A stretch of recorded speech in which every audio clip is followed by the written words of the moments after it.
Se o seu sonho é ser terapeuta e ajudar outras pessoas através da terapia, a primeira coisa que você precisa definir é a sua abordagem da psicologia.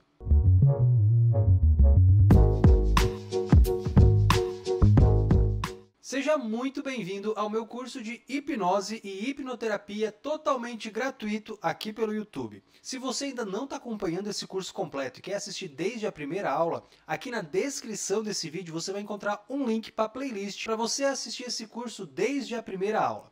E na aula anterior eu falei um pouquinho para você sobre o que você precisa estudar, né? Qual vai ser a jornada de estudos que você precisa fazer para você se tornar um hipnoterapeuta e se sentir seguro e tranquilo na hora de fazer os seus atendimentos. Uma das primeiras coisas que você precisa definir e principalmente que você precisa estudar são as abordagens da psicologia. Mas olha só, você não precisa estudar todas as abordagens da psicologia, até porque você não vai conseguir aplicar todos os conceitos dessa abordagem em um cliente só. O ideal é que você escolha uma abordagem que mais se encaixa com aquilo que você acredita, que faça mais sentido para você. Afinal, você vai utilizar essa mesma abordagem para trabalhar todo o processo terapêutico com o seu cliente. Então, nessa aula, eu vou te explicar um pouquinho sobre cada tipo de abordagem, né, cada onda da psicologia que existe, para você conseguir aí escolher qual é a abordagem que mais você se identifica.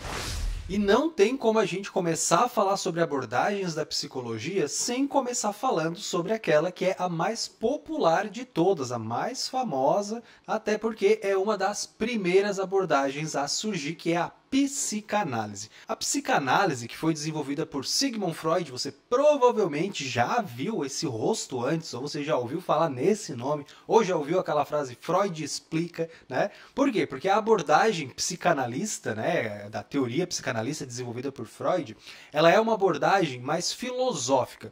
Ou seja, exatamente como aquela frase diz, né? Freud explica, ou seja, ele tenta trazer explicações para pensamentos e comportamentos humanos. E assim, a teoria psicanalítica, né, a psicanálise, ela trouxe muitos conceitos interessantes que são aí utilizados até hoje em até várias outras abordagens da psicologia, como por exemplo o conceito de consciente, inconsciente e subconsciente. Esses conceitos todos foram desenvolvidos por Freud. Temos também os mecanismos de defesa, que também vêm da teoria psicanalítica e acabam padronizando alguns tipos de comportamento que a mente humana faz para se proteger da dor ou do desconforto. Alguns dos mecanismos de defesa mais populares são a negação, a repressão, como a repressão de memória, por exemplo, a resposta reativa, a racionalização e aí vários outros mecanismos de defesa que são descritos por Freud. Inclusive ele tem um livro, né, falando exatamente sobre os mecanismos de defesa do ego. Freud introduz também o conceito de livre associação.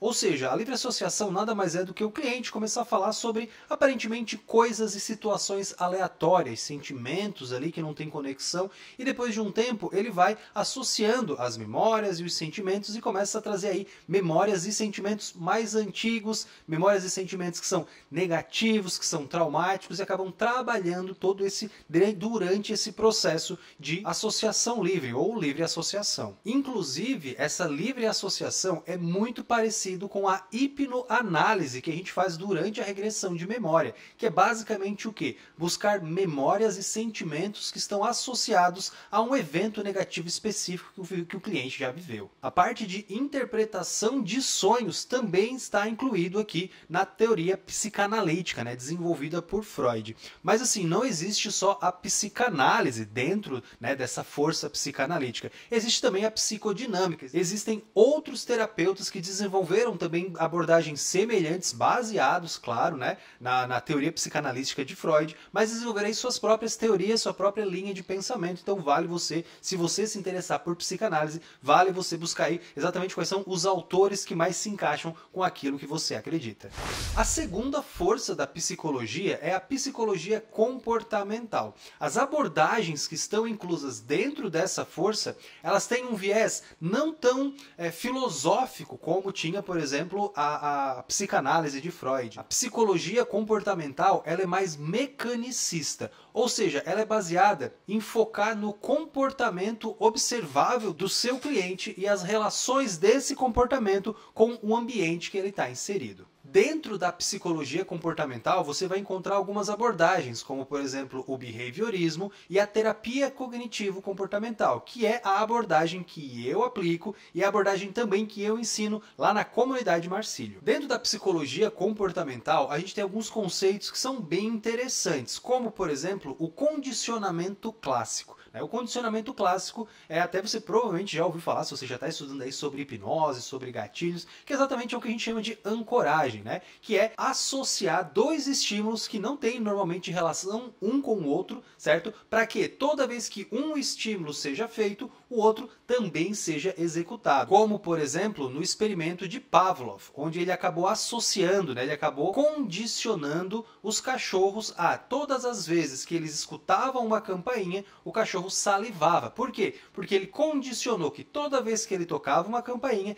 ele dava um alimento, ele dava ração para o cachorro. Então, depois de um tempo, devido ao condicionamento clássico, ou seja, os dois estímulos acontecendo ao mesmo tempo, ensinou a mente do cachorro que toda vez que ele escuta a campainha, ele vai receber a ração dele, logo ele começa a salivar. Além do condicionamento clássico, a gente tem também o condicionamento operante. O condicionamento operante, ele tem como base o reforço positivo ou negativo para estimular ou para abandonar um tipo de comportamento. Esse aqui você provavelmente já ouviu falar, já viu pelo menos um caso em que talvez uma mãe prometeu, olha, se você tirar 10 na prova, eu te dou um computador novo, Isso é um tipo de condicionamento operante, ou seja, ela está reforçando um comportamento positivo, ou seja, se você tirar algo bom, eu te dou aí uma bonificação por isso, eu te dou um reforço positivo por isso. Isso vai estimular aquela pessoa a executar aquele comportamento, Ou, por exemplo, se você tirar nota baixa, eu vou tirar o seu videogame,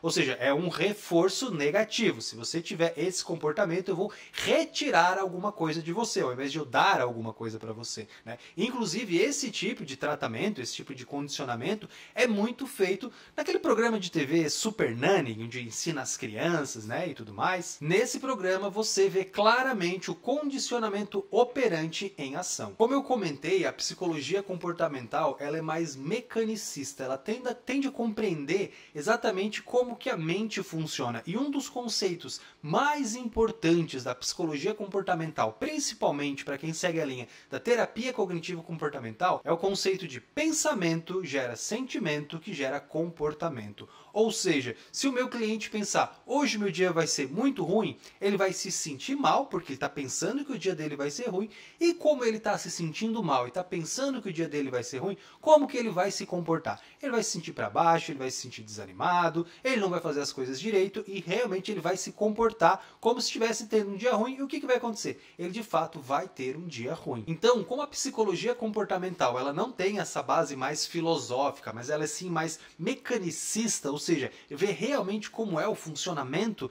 da mente, como que é a resposta a comportamento, esse tipo de abordagem é uma das mais indicadas para você aprender, para você estudar, caso você queira ser um hipnoterapeuta. E é por isso que eu ensino lá na comunidade Marcílio, porque fica muito mais simples de você entender como que funciona a mente humana, como que funcionam os transtornos e principalmente como que você deve seguir, o que você deve fazer para fazer o seu cliente chegar no resultado desejado.